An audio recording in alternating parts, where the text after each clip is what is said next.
किसी ने बड़े कमाल की बात कही है। खुशियाँ मिलेंगी यह सोचकर काम मत करो, बल्कि खुश होकर काम करो, खुशियाँ खुद आपके पास चल कर आएँगी। नमस्कार दोस्तों, मैं हूँ ऋषि कुशवाहा और ऋषि की नई सोच में आपका स्वागत है।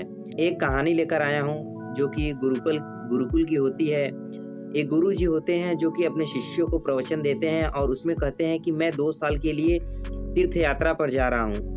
लेकिन यह जो तीर्थ यात्रा पर मैं 2 साल के लिए जा रहा हूँ, उससे पहले मैं 2 विद्यार्थियों को चयनित करता हूँ, जो कि उनको परीक्षा देना होगा और मेरे वहाँ से वापस आने के बाद मैं डिसाइड करूँगा, मैं निर्णय लूँगा कि इसमें से कौन-सा विद्यार्थी श्रेष्ठ है। सभी शिष्य खुश हो जाते हैं और गुरुजी ने जो 2 शिष्यों को जो चयनित किया रहता है, उन दोनों शिष्यों को अपने पास बुलाते हैं और पहले शिष्य को उन्होंने गेहूँ के कुछ दाने देते हैं और उससे बोलते हैं कि हे शिष्य, मैं तीर्थ यात्रा पे जा रहा हूँ 2 साल के लिए और मैं तुझे यह अमानत देके जा रहा हूँ। याद रहे कि यह जो मैंने गेहूँ के दाने को दिया है, यह बढ़ता ही जाए। इसको देखकर मेरे चेहरे पर मुस्कान आ जाए, मेरी मुस्कान कम नहीं होनी चाहिए। तो शिष्य ने कहा, ठीक है गुरुजी। तो दूसरे शिष्य को भी बुलाया और दूसरे शिष्य को भी उन्होंने गेहूँ के दाने दिए और यही बात बोला कि मैं 2 साल के लिए जा रहा हूँ तीर्थ यात्रा पर और ये गेहूँ के दाने हैं, इसको संभाल कर बढ़ाना और मैं जब इसको देखूँ तो मेरे चेहरे पर मुस्कान आ जाए। तो वो भी बोला ठीक है। तो गुरुजी 2 साल के लिए चले जाते हैं तीर्थ यात्रा पर। तो जो पहला वाला शिष्य था वो सोचने लगा कि ऐसा क्या करूं कि गुरुजी हमसे प्रसन्न हो जाएं। इन गेहूं के दाने को वह एक डिब्बी होती है उसमें रख देता है और उसकी पूजा अर्चना करने लगता है, उसको भोग लगाने लगता है, उसको तिलक करने लगता है, जैसे वो एकदम, ताकि गुरुजी एकदम खुश हो जाए उससे। वह हर दिन प्रतिदिन यही नित्य क्रिया करता रहा और जो ये दूसरा शिष्य था वह गेहूं के दाने को लेकर अपने पिताजी के पास जाता है और कहता है, पिताजी मुझे आपकी ज़मीन में से थोड़ा सा हिस्सा चाहिए। इस गेहूं को मैं बोना चाहता हूँ। गुरुजी ने बोला है कि यह बढ़ना चाहिए तो मैं इसे बढ़ाना चाहता हूँ। तो उसके पिताजी ने कहा ठीक है। तो जो दूसरा शिष्य था वो गेहूं के दाने को बो देता है और अच्छी पैदावार कर लेता है। ऐसे ही साल भर में 1.5 साल 2 साल तक अच्छी पैदावार दुगना तिगुना अपना गेहूं निकालता रहता है।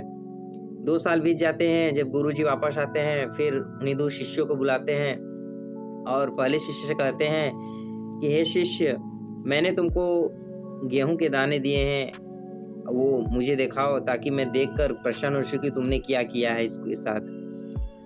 वो जो शिष्य होता है बहुत प्रसन्न होकर एकदम लेकर आता है गुरुजी के पास, एकदम डिब्बा में बकायदे बहुत ही संभाल कर गेहूं के दाने को रखा रहता है और बोलता है कि लीजिए गुरुजी, मैंने इसको एकदम अच्छे से सेवा की है, सत्कार किया है, एकदम जैसे एक प्रकार से आपकी सेवा करता हूँ ठीक उसी प्रकार से इसकी देख रेख सेवा करता रहा हूँ। तो गुरुजी देखकर प्रसन्न नहीं हुए, वो मन ही मन उदास हो गए कि ये क्या किया तुमने। फिर वही चीज उन्होंने दूसरे शिष्य से कहा कि तुमको भी मैंने दिया था वो गेहूं के दाने, वो जरा लेकर आओ, देखे तुमने क्या किया है, उसको बढ़ाया है कि नहीं। तो दूसरे शिष्य ने कहा कि ठीक है गुरुजी, मैंने जो किया है वो आपके समक्ष अभी नहीं ला सकता, मैं पिताजी को बोलकर अभी मंगवा लेता हूँ। तो वो जो दूसरा शिष्य था उन्होंने अपने पिताजी से पूरी की पूरी अनाज जो उन्होंने पैदा किया था, पूरी की पूरी अनाज वो बैलगाड़ी के साथ लेकर गुरुजी के पास आ जाता है और कहता है कि गुरुजी, आपने बोला था गेहूं के दाने को बढ़ाने के लिए, मैंने इतना ही बढ़ा पाया गुरुजी। गुरुजी ये देखकर बहुत प्रसन्न होते हैं, कहते हैं कि हे शिष्य, मैंने तुमको कहा था गेहूं के दाने को बढ़ाने के लिए और तुमने इसका सेवा सत्कार किया और इसमें से आधा गेहूं तो जो तुमने डिब्बी में रखा था वो तो आधा से ज़्यादा सड़ चुके हैं और ये जो मेरा दूसरा शिष्य था इसने गेहूं के दाने को अच्छा उपयोग में लिया, अच्छे दिमाग से, अच्छे संयम के साथ इसने मेरी आज्ञा का पालन किया और यह एक अच्छा शिष्य बनकर उभरा। तो दोस्तों, कहानी का सार सिर्फ यही है कि हमें अपने अंदर की जो भी खूबियां हैं उसको एकदम अच्छे से देख लेना चाहिए और हमें उसको निरंतर उस पर काम करना चाहिए कि हमारे अंदर क्या गुण है, क्या खूबी है। तो हर बार की तरह हमेशा जैसे बोलता हूँ, कर दिखाओ कुछ ऐसा कि दुनिया करना चाहे आपके जैसा। मिलते हैं किसी नए स्टोरी में, किसी नए वीडियो में, तब तक के लिए जय हिंद।